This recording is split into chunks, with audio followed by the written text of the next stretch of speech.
சொல்லு சகோதரா.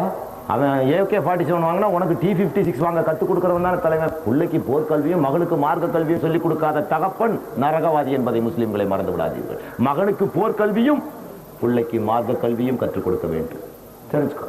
எஸ், ரசூல் ஸல்லல்லாஹு அலைஹி வஸல்லம் அவர்கள் ஒரு கையில் கத்தியும் ஒரு கையில் குர்ஆனோடு தான் நின்று குத்பா பிரசங்கம் செய்தார்கள். கடைசி காலத்தில் மரணம் அடைவதற்கு ஒரு நாள் முன்னால் தான் கட்ட.